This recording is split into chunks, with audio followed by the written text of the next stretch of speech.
Let me do that. Okay. No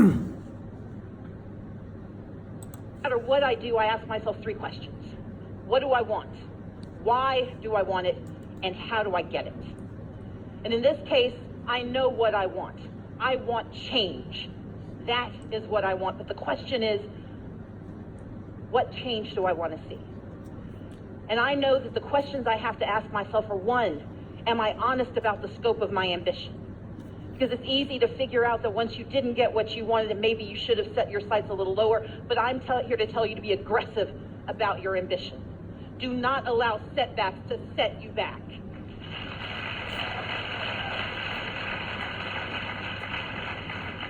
Number 2, let yourself understand your mistakes, but also understand their mistakes. Because as women in particular, we're taught that if something doesn't work out, it's probably our fault. And usually there is something we could do better, but we've been told not to investigate too much what the other side could have done. And this isn't partisan, it's people. We're too often told that our mistakes are ours alone, but victory is a shared benefit. And so what I tell you to do is understand your mistakes, but understand the mistakes of others. And be clear-headed about it. And be honest with yourself and honest with those who support you. But once you know what you want, understand why you want it. And even though it feels good, revenge is not a good reason. Instead, make sure you want it because there's something, not that you should do, but something you must do. It has to be something that doesn't allow you to sleep at night unless you're dreaming about it. Something that wakes you up in the morning and gets you excited about it. Or something that makes you so angry you know you have to do something about it. But know why you're doing it. And know why it must be done. You've listened to women from across this world talk about why things have to happen. But figure out what the why is for you, because jumping from the what to the do is meaningless if you don't know why. Because when it gets hard, when it gets tough, when your friends walk away from you, when your supporters forget you, when you don't win your first race, if you don't know why, you can't try again.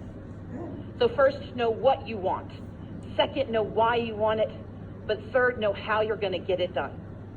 I faced a few obstacles in this race. Just a few.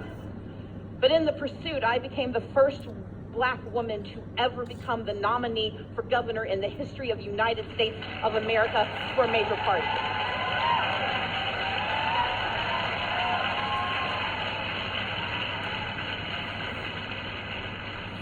But more importantly, in this process, we turned out 1.2 million African American voters in Georgia. That is more voters than voted on the Democratic side of the ticket in 2014. Our campaign tripled the number of Latinos who believe their voices mattered in the state of Georgia. We tripled the number of Asian Americans who stood up and said, this is our state too. Those are successes that tell me how I can get it done. But they also let me understand that the obstacles aren't insurmountable. They're just a little high.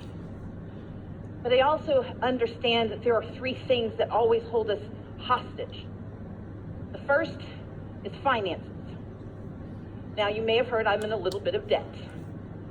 If you didn't hear about it, you did not go outside. And finances are something that hold us back so often. Our dreams are bounded by how much we have in resources. But we hear again and again the stories of those who overcome those resource challenges. But you can't overcome something you don't talk about. And that's why I didn't allow them to debt shame me in my campaign. I didn't allow anyone to tell me that my lack of opportunity was a reason to disqualify me from running. And believe me, people tried to tell me I shouldn't run. Friends told me not to run. Allies told me not to run. USA Today mentioned maybe I shouldn't run.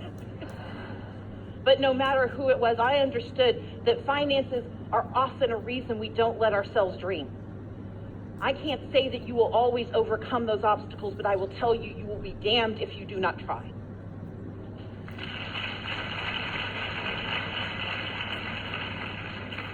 The second is fear, and fear is real.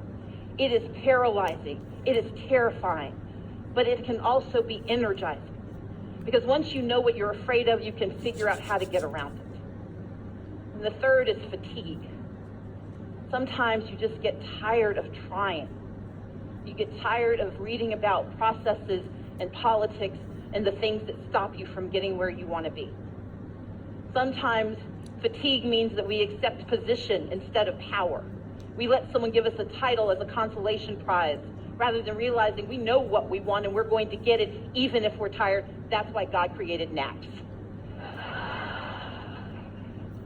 But we also learn in those moments that fatigue is an opportunity to evaluate